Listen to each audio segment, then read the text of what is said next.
Hi, my name is Matthew Watson, and this is my travel video blog to Bali for the Bamboo U Design and Build course. Alright, so day three was absolutely incredible. We met Arif, who was the son of a very well-known woman named Linda Gardner, who is also known as the mother of bamboo. Now Arif is a bamboo expert, but he's more than that. He's a chemist and a scientist when it comes to bamboo. Now he taught us what I would like to call the advanced basics of bamboo. Now there's two different types of bamboo. There's running and there's clump bamboo. He focuses on clump bamboo because it's more centralized and easier to manage, and it's not invasive like running is. So the first part of the day was walking to this path where there was clumps of bamboo. This is where he taught us about coding. This is when we got hands-on with identifying the age ratio of bamboo and writing on the bamboo when would be a good time for it to be harvested next. After that, if there was bamboo that was able to be cut down this year, we were able to cut it down, and then we learned about mounding, which is covering the exposed roots of the bamboo to help it grow properly. Now, the most important takeaway that Arif really taught us was it's about caring for what the bamboo wants. And by doing this, being sensitive to what the bamboo needs, you're able to actually improve the growth of a clump and not waste valuable resources and time. Following this hands-on experience was a presentation by Arif on why bamboo is so sustainable. The main reasons are that it can hold up to 5,000 liters of water, it has a high rate of photosynthesis, its weight to strength ratio is ridiculous, it's economic, and it's just socially good.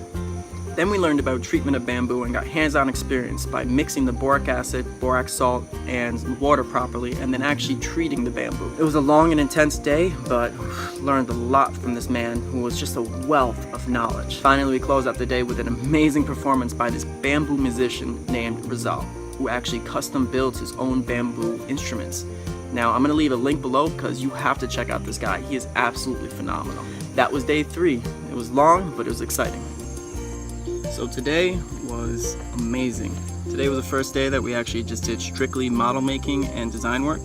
So we got a presentation from one of the lead architects who went through pretty much their entire design process and how they make like 5 to 8 models before they actually start building, and how models in bamboo architecture are the most important aspect of bamboo architecture. So we got right into it. Roughly around 10 a.m. we started the model making process and sketching. So just going through some of my sketches. So the idea was to gain inspiration from something. I gained inspiration from bamboo itself and how it layers. So I was too sketching based.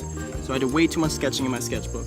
And when the architect was coming around, he said, just start to model build, So I did. And I learned a lot that way. My sketches they translated, but my model started taking its own form. I started making minor adjustments, but everything pretty much stuck to my partie and what I was focusing on. So here is my model.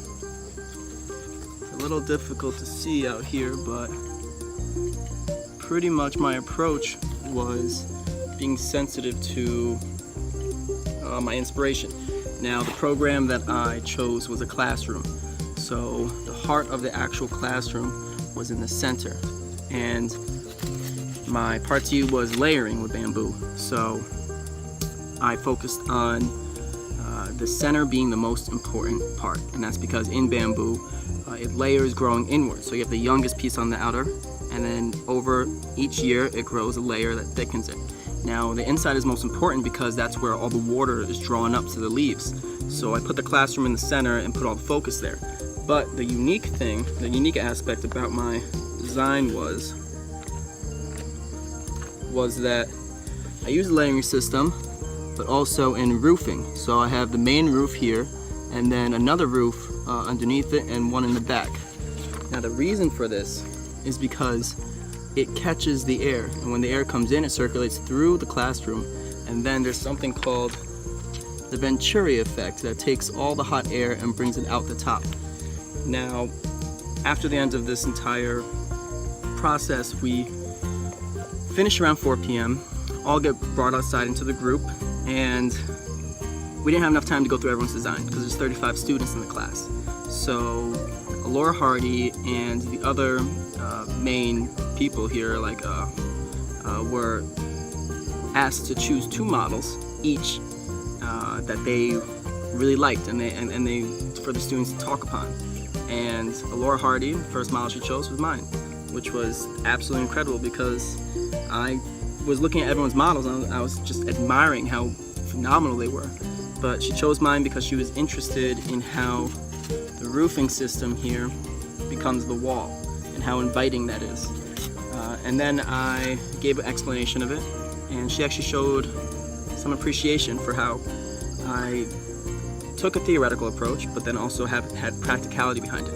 And just from her critique alone, I could tell that she was someone that was really into the beauty and aesthetics of something, but there's no point in over aesthetics if there's no function to it. So it was phenomenal. First of all, for her to actually pick mine, which felt like an honor, and second of all, for her to critique my work. And I wrote down her critique notes and made them duly noted, and I can't believe this woman isn't an architect because she sounded like one. So I'm just really excited about that. I just wanted to share with everyone. I know this video is a little longer than usual, so I'll cut it here. I appreciate everyone and thank you.